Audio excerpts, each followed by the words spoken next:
Bonjour, c'est Matt, on se retrouve aujourd'hui pour une vidéo pour parler du marché crypto. On va faire un point sur BTC qui fait un price action très intéressant et c'est d'assez bon augure pour les alts. On y va avoir pas mal d'alts. Je vous remercie énormément pour les commentaires, les propositions que vous me faites, etc. Et je vais répondre à une question qu'on m'avait posée. Et c'est que penses-tu du fait que des coins comme Doge et NA sont ultra inflationnistes? 5 milliards par an pour le Doge. Ça, c'est une question qu'il faut savoir qui revient très très souvent sur le marché à chaque cycle. Et à chaque cycle, la vérité, c'est que le marché s'en fout vraiment. C'est quelque chose à prendre en compte après, parce que du coup, ça va être une crypto qui va être extrêmement surcapitalisée. Et le cycle d'après, elle va en général rien faire. Il y a des exceptions, typiquement le Doge, qui a de la marge en termes de capitalisation. J'avais vu ça hier ou avant-hier. Il est 8ème, je crois. Donc il a encore de la marge, il peut être top 5, il peut encore faire de grosses perfs, c'est pas un souci. Donc moi, je dirais que c'est bien, c'est intéressant à avoir en tête, mais c'est pas quelque chose qu'il faut se dire, ah, du coup, c'est ultra inflationniste, je mets pas d'argent dedans. En fait, le truc, c'est que en bull market, ça monte, point. C'est vraiment comme ça qu'il faut le voir. Et après, évidemment, il faudra naturellement vendre. Petit point du coup sur BTC, on est sur le H4. Moi, j'aimerais vraiment qu'on reprenne le pivot mensuel qui est ici à 118 709 $. En termes de price action, on était venu chercher le Vegas H4, on a tout pile été le chercher ici. Donc c'est très bien. On n'est pas venu chercher mon premier arrêt, mon 38.2, le marché ne veut pas pour l'instant, en tout cas peut-être qu'il ira. Ce que je vois par contre, c'est que du coup, il y a quelque chose de très très évident, c'est qu'on fait un piège, qu'on fait une déviation ici, puisqu'on avait un beau support qu'on a cassé, on l'avait noté, on fait une bonne déviation en bottom, donc c'est très bien. On voit qu'on retrouve du momentum, donc pour moi, elle commence à être validée. Théoriquement, ça veut dire qu'on pourrait aller chercher des niveaux au-dessus, ici, il y a pas mal de liquidations à aller chercher. Donc je pense que voilà, on va aller réintégrer un haut de range assez rapidement, qu'on ira sans doute chercher les 120 000 et au-delà. Donc c'est une bonne chose. Pour ça, il faudrait quand même reprendre le pivot hebdo, comme j'ai dit, à 118 000. Je pense qu'on va quand même topper ici un petit temps. Je pense que c'est pas impossible qu'on vienne chercher le top pour venir retester un petit peu plus bas pour repartir derrière. Donc ce que fait Bitcoin pour l'instant, c'est très bien. J'aime bien. Peut-être qu'on a un bottom définitif ici. Et ce serait très bien. C'est quelque chose qu'on fait souvent sur BTC, que ce soit en daily, en hebdo. À chaque fois, on fait une consolidation. On fait une déviation, on remonte. Là, c'était une plus grosse, mais c'est ce qu'on a fait. Ici, on l'a refait aussi. Et peut-être que c'est ce qu'on fait ici, mais en H4, vous voyez, on laisse une mèche. On va chercher un Vegas de suite tendance et on renchaîne à la hausse et puis on passe à la suite. C'est possible, c'est pour ça que je ne viserai pas trop. Je le dis souvent dans un bull run. Une fois que les alts font des structures, qu'elles partent, regardez pas trop ce que fait Bitcoin parce que là, on voit bien la dominance de Bitcoin baisse. L'intérêt sur les alts revient énormément. Donc c'est bien de se dire ok, Bitcoin peut aller un peu plus bas, mais concrètement, faut pas te dire oh, il y a un gros niveau là, un 38.2, il faut absolument qu'on y aille. Non. Donc mes alts vont descendre. Non. Si là Bitcoin fait quelque chose d'assez haussier, il faut le prendre en compte. Et si tu as une bonne entrée sur ton alt, il faut y aller, point. D'autant plus que je vous montre sur les alts, si on met le slider tout à gauche, au niveau du taux de financement, donc du funding sur les alts, on a liquidé ce qu'il y avait à liquider. On avait un beau mouvement aussi sur les fundings qui étaient très élevés, donc on a nettoyé tout ça avec une bonne petite baisse il y a quelques jours. Ça revient un petit peu sur le hype et sur le Fartcoin et éventuellement le XLM, mais c'est rare, c'est quelques alts, donc je pense qu'on est prêt à repartir sans aucun souci. Pour ma part, je pense qu'on est vraiment très très bien au niveau des alts, d'autant plus que si on regarde par exemple Ether qui revient donc sur ces 4000 $, quasiment, qui on rattrape toute sa bougie hebdo qui était bearish, il est proche de repasser bullish. Au niveau du funding, il n'y a rien. On est à 15% annuel, alors que sur les tops précédents ici, on était à 38, on était à 48 et on était à 35. On est beaucoup plus bas que les autres fois, alors qu'eux, c'est le même niveau de prix, donc ça montre bien qu'il y a un désintérêt des gens. À longue, ça, c'est quand même fou, parce que le price action est incroyable, mais écoutez, c'est comme ça. Les gens longues que les tops. C'est comme ça, que ce soit Ether ou le reste, c'est vraiment tout pareil. C'est pareil, si on regarde Bitcoin, le funding, il est à 15%, 14% annuel, 12 même, pardon. Le top qu'on avait fait ici en décembre ou fin d'année, on était à 24. Donc on était au double, alors qu'on est sur un niveau de prix non pas similaire, mais au-dessus. C'est comme ça. Les gens achètent seulement que quand c'est le top, visiblement. Et c'est comme ça, écoutez, on n'y peut rien, ça nous arrange quelque part. Au niveau des ETF sur Bitcoin, on achète quand même pas mal. On retrouve un momentum haussier. On avait 200 et 130 d'achat, donc on voit qu'on a toujours une impulsion fortement haussière. On est sur un inflow stratosphérique, on l'a déjà dit, je le redis. inflow stratosphérique sur les ETF sur BTC. Il a quand même connu 3 journées rouges, là où sur Ether, bah, il n'y a pas eu de rouge du tout. Et hier, c'était un inflow. Peut-être record, je sais pas, quasi record, on était à 450. Non, le record c'était 700. Mais 450, c'est vraiment des niveaux stratosphériques. On avait du 200, du 500, du 700 ici, plusieurs centaines. Avant, on était à 40, 20, je l'avais déjà dit. Hein. On était à 20 de moyenne, là on passe à 37, ça commence à faire monter la moyenne. Mais regardez, l'inflow de malade sur les ETF sur Ether, ce truc-là va sur la lune. Vraiment, ça fait longtemps que je l'ai dit, ça fait longtemps que je suis dedans. J'ai quasiment plus d'Ether de mon côté, il va perf, hein, c'est pas un souci. Mais je l'ai acheté ici, moi j'ai fait ma perf là-dessus. Je pense vraiment qu'on va à 6000, voire au-delà. Le seul truc négatif, c'est que Eric Trump a dit qu'il allait à 8000. Donc soit on va à 20 000, on explose sa target, soit on n'y va pas. Mais je pense vraiment, honnêtement, très sérieusement, que les 6000 $ sont une target tout à fait honnête pour Ether, et que ce gros niveau va finir par casser et qu'on aura droit à un gros momentum. Et que comme je l'ai laissé, hein, ce truc-là, je l'ai dressé ici depuis très longtemps. Je l'avais dressé quand on a fait un top en mars, ou peut-être après quand on avait retracé, cassé ce niveau-là. C'est vraiment, ça veut dire folie sur les alts, vraiment. Quand on va casser ça, je pense qu'il y aura vraiment une grosse impulsion haussière sur les alts, et on le voit sur les structures. Je pense vraiment qu'on va faire ça en même temps, et ouais, je préfère être sur les alts que sur Ether. J'ai déjà fait mon beurre sur Ether, moi je suis très content. J'en ai encore un tout petit peu, mais s'il continue à perf, ma foi, je ne serai pas malheureux, bien au contraire. Voilà un petit peu pour Ether au niveau de ça. On va regarder, on va faire le point sur les grosses alts très très bientôt, mais avant ça, je voulais quand même qu'on refasse un point de manière générale sur les alts. Vous savez que j'aime beaucoup regarder les indices, notamment le Others, qui est très très très pertinent, avec ce fameux double bottom. On bute pour l'instant sur le pivot annuel, je ne vous refais pas le schéma, mais globalement, on est dans un momentum très haussier, avec une structure très intéressante, type double bottom. On est dans la zone de retest, et on voit qu'en daily, on rejette quand même assez violemment. En H4, je ne sais pas si on structure.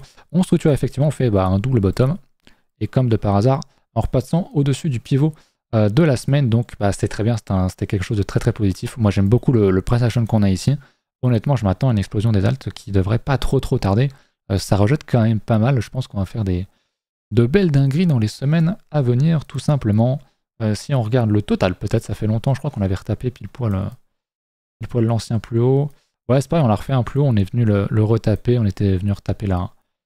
Le support ici, on rejette pas mal. Bon, je vais pas tous les faire, mais globalement, c'est vraiment la même chose. Donc, très très content là-dessus. Au niveau de la dominance, on rejette bien. Hein. Le retest qu'on avait fait ici à 62.5, qui correspondait au 38.2 de retracement de cette baisse-là, hein, du top, a été très largement payé. On voit qu'il y a un gros momentum baissier. Ça veut dire que les gens en ont profité, les smart, hein, les whales se sont positionnés ici sur les alts et ont fortement acheté des alts là, depuis 2-3 jours. Donc, c'est très très bien. C'est exactement ce qu'on veut. En hebdomadaire, on va très clairement close, à mon avis, sous ce fameux niveau des 61.8, des 61.9% de la dominance. C'est exactement ce qu'il faut. On valide un double top. Ok, on valide un double top sur la dominance. C'est quelque chose d'extrêmement bearish pour la dominance et donc très très bullish pour les alts. On va retrouver très bientôt un momentum très agressif sur la dominance et donc à la hausse pour les alts, comme ce qu'on a pu connaître ici ou en 2017 dans une mesure quand même différente ici. Et je pense vraiment que la dominance, elle va aller s'écraser. Je pense, moi honnêtement, une target qui me semble être honnête, c'est d'aller revenir rechercher les 50%, les 48%, là, cette zone-là. Est-ce qu'on ira un plus bas? Je ne sais pas, je vise pas forcément quelque chose de fou, je vise pas forcément un plus bas que ce niveau-là, ok, mais je m'attends quand même à une bonne baisse et à ce qu'on aille chercher des niveaux vraiment plus bas, autour des 50%. On verra par la suite concrètement ce que ça dit. Petit point, je vous refais un petit point de pub. Hein. Si jamais vous cherchez à acheter des cryptos, n'hésitez pas à passer dans mes liens, par mes liens référents qui sont en description. Vous avez vraiment tout ce que j'utilise et je vous le montre. Hein. D'ailleurs, je vous le prouve, j'ai des positions, je vous ai déjà montré. Moi, je ne me suis pas reconnecté, mais si, je suis encore connecté. Pour Ether, je passais par Bitmart, mais sinon, j'ai beaucoup de positions sur MEXC. On refera le point d'ailleurs là-dessus. J'en ai sur Bitget, sur BingX, que j'aime beaucoup. Je vois, il y a du monde qui passe par mes liens. C'est très très bien. N'hésitez pas, en ce moment, il y a une promotion sur Bybit qui réouvre en Europe avec un cadeau de 20 $, donc n'hésitez pas. Si jamais, il faut passer par mon lien et ensuite cliquer sur Rewards Up. Je crois que ça prend une semaine à arriver. N'hésitez pas à lire ça dans la page, c'est tout expliqué. Donc merci à ceux qui le font. Et d'ailleurs, je ne l'ai pas reprécisé, ça fait longtemps, mais ceux qui passent par mes liens référals, vous avez accès sur le Discord à mon groupe privé, hein, qui est gratuit, qui n'est pas payant. Il faut juste passer par mon groupe par un de mes liens référals et vous me montrez ça en ouvrant un ticket Et vous pouvez rejoindre, il n'y a aucun souci là-dessus. Voilà un petit peu pour ça. Je voulais faire le point sur mes alts, mes grosses alts qui étaient surtout un petit peu sous tension. Donc on l'a vu hein, sur ma position sur MEXC avec AI16Z qui c'est vrai qu'en daily est pas très très propre. Même si au final on fait un petit peu ce qu'avait fait Ether au bottom en prenant, vous voyez, ces plus bas là en faisant une très belle mèche et un très beau doji. En retrouvant du momentum haussier, maintenant il faut confirmer. Il faut vraiment que les prochains jours ce soit vert, qu'il y a un très très beau rejet. Mais j'ai déjà beaucoup repayé pour éviter la liquidation. Je vais pas le faire indéfiniment. À un moment donné, il faudra accepter de prendre sa perte. Ça fera mal, mais si jamais on va plus bas et qu'on vient me sortir, bah tant pis, écoutez, c'est pas très grave, ça fera chier bien sûr, mais on fera notre beurre ailleurs. Mais voilà, je reconfirme, on a toujours un beau double bottom qui est en perspective. On avait une belle structure en daily que j'ai, pardon, en daily s'il veut bien s'afficher, que j'ai payé. En plus, on était repassé au-dessus du pivot mensuel. Bon, on est repassé en dessous. Bon, bah c'est comme ça. Je pense qu'on peut encore repasser au-dessus. Il faudra voir mois prochain parce que c'est dans quelques jours ce qu'il en est. Mais je pense toujours qu'on peut retrouver de belles structures. Et si on refait ça, très clairement, c'est quelque chose à payer. Et AI16Z. Deuxième alt qui était sous tension pour ma part, c'était le Doge qui est ici. On a bien, pareil, on a bien retapé des beaux niveaux en H4. On retapait des beaux niveaux avec du momentum. Ça se défendait bien. Ce que j'aimerais, c'est qu'on passe au-dessus du pivot de la semaine. Ce serait vraiment très bien. Peut-être qu'il faudra attendre que la semaine d'après pour repasser au-dessus d'un nouveau pivot. Mais je surveille, j'ai encore un ordre. Je suis encore prêt à racheter un peu plus bas, c'est pas un souci.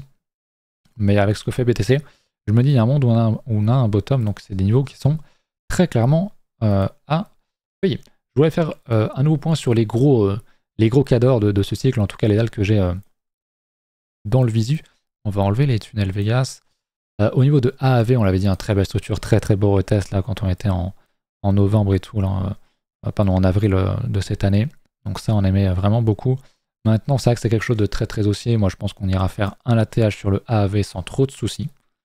Soyons francs. Je vais mettre un petit Fibo ici. Hop là. On se met en linéaire. On était déjà venu retaper les 50%, ce qui est très très rare hein, pour beaucoup d'altcoins. Pour moi, on va clairement au grand minimum à 78.6, mais pour moi, on va même chercher un ATH. Bon, c'est quelque chose qui est peu volatile. On a un gros momentum. On a fait un retest hein, sur cette structure ici. Tout ça, vous voyez, il y avait un beau niveau où le prix a quand même bien hésité très longtemps sur tous ces niveaux-là. On reteste, pour moi, ces choses qui sont à payer si vraiment tu es intéressé par AAV. C'est pas les meilleures configurations possibles parce que tu as déjà un gros V-bottom, c'est compliqué à rentrer. Mais sur ce genre d'actif qui est extrêmement puissant, il faut savoir, comme sur, on le verra tout à l'heure, hein, le syrup et autres, t'attends un petit moins 15, moins 20% des bougies rouges, retester un niveau et tu rentres et basta. Donc AAV est très très bullish dessus, j'en ai pas. Peut-être pour ça que c'est bullish, on sait pas, mais j'aime bien. On repasse au-dessus du pivot annuel, pour moi c'est aussi. Et si on vient retaper les 258 là, pour moi c'est un niveau qu'il faut payer. Si on repasse en dessous, ok, on se met en stand-by et on verra plus tard. Mais pour l'instant il est très très costaud. Au niveau de Hyper Liquid qui est très très très costaud si on se met en daily. On est actuellement en but dans le Vegas H4 qui est donc le Vegas rouge, hein, vous avez le code couleur à droite. Il est vraiment bien. On reteste un beau niveau. On va zoomer en H4 d'ailleurs, puisqu'on prend un peu un plus bas. On a fait une structure ici, on repasse. J'aime bien ce qu'on fait. J'aime bien, on recasse des niveaux ici. Bon, le pivot est un peu loin, le pivot de la semaine est un peu loin, il faudra voir semaine prochaine. Mais pour moi, on a potentiellement une structure de bottom ici. On commence à refaire des plus hauts. Donc ouais, les prochaines targets, c'est ces niveaux-là. Puis je pense vraiment que comme Syrup, il va faire un grand mouvement, un gros momentum bientôt. Donc ouais, pour moi, c'est le genre d'alt qu'il faut accumuler. Moi, j'en ai pas non plus. Donc peut-être c'est aussi pour ça que c'est aussi, je sais pas. Mais ouais, on est au-dessus du pivot du mois. Dès qu'on repasse au-dessus du pivot de la semaine, c'est quelque chose à payer, à mon avis, sans trop de crainte, tout simplement. Au niveau de Fartcoin, qui est en mode retest, on a fait un léger plus haut. On reteste après un moins 26, moins 27%, c'est pas mal, on tient toujours le pivot annuel. On va voir en hebdo, on est juste en dessous. Comme de par hasard, il est toujours très très bien situé. On pourrait faire une belle structure, casser une belle résistance. Juste si on repasse au-dessus du pivot de la semaine, il est à 1,39. Donc c'est à suivre, mais le Fartcoin pourrait donner un beau signal s'il repasse au-dessus de ce niveau. Et effectivement, ça peut être une entrée pour ceux qui veulent faire du suivi de tendance. Comme les précédents, Link, on en a déjà parlé. Le SEC qui avait été vraiment très très bien, qui avait fait une très très belle structure. Très beau double bottom, il était bien reparti. Pour moi, c'est pareil. On a retesté, on avait une très très bonne structure. On avait créé un niveau ici.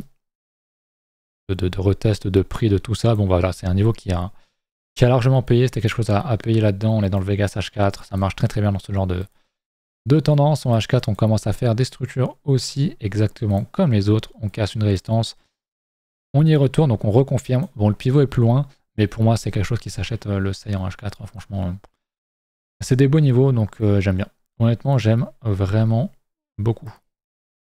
Le SUI qui est pareil, j'en ai déjà parlé, on s'apprête à casser une belle résistance à 4.3, on est au-dessus du pivot annuel, c'est aussi point. Donc dès que tu as un retest, dès que tu as une structure en daily en H4, bah tu le prends et point. On en avait parlé ici avec un niveau qui avait cassé, qui avait retesté d'ailleurs, donc bah très bien. Très très bien. Le Syrap, on en a parlé, j'en ai reparlé hier avec un très beau... il a fait une très très bonne perf, donc maintenant il faudra essayer de choper un retest. Il a fait moins 20%. Effectivement, je vois un beau niveau de retest ici. Je ne sais pas ce que ça donne en termes de Fibonacci, mais je pense qu'on a quelque chose aussi éventuellement. On est sur le 38.2 actuellement. Si on va chercher le 50, ce serait quand même pas mal. Bah, techniquement, on est vraiment pas loin du 50% en linéaire. Donc ouais, si on va chercher le 50, ça peut être un niveau intéressant à acheter. 50 à 61.8, c'est souvent... D'ailleurs, j'ai un setup, 50 à 61.8, c'est souvent une très très bonne zone pour rentrer. Donc gardez-le en tête, ça peut être une très très bonne rentrée. Après un beau dub, post gros momentum aussi. Franchement, tu as une grosse mèche comme ça. Alors oui, on sort, on piège les gens qui vont acheter tout ça, tous les bouffons et tout. Mais dès qu'il y a un retest, en plus, on a un pivot mensuel qui est à 0,5. Vous voyez, il y a une confluence là, il y a 0,5. Si on repasse sur le H4, on avait des beaux pivots, des beaux Fibos. Ça correspond aussi aux 50%. Donc ouais, il y a 0,5. Toute cette zone-là, en vrai, est vraiment très intéressante. Donc si on y va, le Maple, pour ceux qui ne sont pas rentrés quand on avait dit qu'il y avait un achat ici, pourrait re-rentrer un petit peu plus tard. Au niveau du Tao, j'en parle pas beaucoup. Enfin, moins. Mais parce qu'il range, en fait, il retape encore une fois son pivot annuel. Et combien de temps ça fait qu'on vient réattaquer ce pivot-là? On y retourne encore et encore, vous savez ce que je veux dire. Plus un niveau est attaqué, plus il est fragile. Donc ce niveau-là, il y a de fortes chances pour qu'il casse. Et quand il va casser, je pense qu'il ne nous donnera pas une grosse opportunité de re-rentrer. Et qu'on va trouver un momentum très rapide, très très haussier. Donc ouais, dès que les 460 cassent sur Tao, pour moi, il faut être. Et pour ceux qui veulent être dedans, on l'avait dit qu'il y avait des beaux retests à aller choper ici. Maintenant c'est tout the moon. Je vous rappelle qu'on est dans une configuration très très intéressante en hebdomadaire. On est sur un range horizontal quasi parfait, ok, et que c'est des structures qui sont très très bullish quand ils sont dans une tendance. Ok, on est dans une tendance, dans un momentum haussier, gros range. Quand on va casser ça, bah, la direction c'est d'aller chercher les 1008, les 2000, les 3000 sur Tao. Je ne serais pas étonné de voir un Tao à 3000, honnêtement. J'ai une bonne target, donc ouais, pour moi c'est très très haussier. J'aime beaucoup. C'est une des alts forts de ce bull run, donc il faut évidemment pas le fade. Le Solana, c'est un petit peu pareil, on a déjà parlé. Double bottom sur le pivot annuel, on l'a cassé. Il fait un petit retest actuellement, donc pour moi c'est quelque chose qui peut se payer très très largement le Solana. J'en ai déjà parlé, mais pareil, j'ai des targets qui sont un peu plus lointaines. J'avais dit Solana pour moi c'est minimum $500. Je serais pas étonné qu'il aille à 700 et peut-être un peu au-delà. Donc ouais, Solana, il repasse au-dessus de son pivot annuel, c'est quelque chose qui est fondamentalement extrêmement haussier. Alors le pivot annuel, c'est un truc qui marche vraiment bien. Donc bah, Solana est au-dessus, ça se paye point. Et puis s'il revient un petit peu en dessous, bah, tu as un stop qui est assez proche. Et voilà, un niveau d'invalidation. Mais quand tu as ça sous les yeux, c'est vraiment top. Donc c'est cool. ENA est un petit peu dans le rouge aujourd'hui. Mais je pense qu'on n'aura pas de retest. Mais si on vient rechercher vraiment des niveaux beaucoup plus bas, genre 0,52, on revient même proche de cette zone à 0,45, etc. Ça peut être quelque chose à payer. Mais des double bottom comme ça, vous m'en avez proposé pas mal aussi en commentaire. Je vous remercie. J'ai vu un Mobi et tout, pas mal d'alt et tout. Je vais pas toutes les regarder parce que c'est long et j'ai pas le temps, mais merci très, très sincèrement. D'ailleurs, n'hésitez pas à me mettre quelques alts en commentaire, j'en regarderai avec grand plaisir. N'hésitez pas à mettre un petit commentaire, à vous abonner si vous n'êtes pas abonné, parce qu'il y a beaucoup de monde qui s'abonne et je pense qu'il y a beaucoup de monde qui n'était pas abonné. Si vous cherchez à me soutenir et aussi à bénéficier de réduction de frais sur des échanges, n'hésitez pas à passer en description, avec notamment ici sur Bybit. Mais il y en a plein d'autres également. Mexc que j'aime beaucoup, BingX, Bybit, il y en a plein. Tous ceux que j'utilise sont en description. Il y a même mon Hyperliquid. Mon lien Hyperliquid pour ceux qui veulent passer sur les DEX, c'est pas un souci. Par contre, il n'y a qu'une petite réduction de frais, malheureusement. Il ne propose pas mieux, c'est pas moi qui choisis. Donc voilà, faites comme ça vous chante. Tant que voilà, vous faites pas les fous sur les alts. Faites ça intelligemment. Et puis voilà, écoutez, tant que Bitcoin a un tel momentum, il n'y a pas de raison d'être bearish sur les alts pour l'instant. Ce que j'aime vraiment bien, je vois vraiment les planètes qui s'alignent personnellement. Les alts qui font des structures, Bitcoin qui est très fort, Ether qui est très fort. La dominance qui chute et qui confirme vraiment un gros momentum baissier. Là, quelqu'un pour moi qui est full stablecoin, pour moi, c'est vraiment une connerie. Vraiment. Donc voilà. C'était mon avis. Encore une fois, merci à tous. Pensez à checker la description, à vous abonner. Et on se retrouve dès demain pour une vidéo beaucoup plus complète, plus longue, d'analyse et aussi pour un stream. Salut!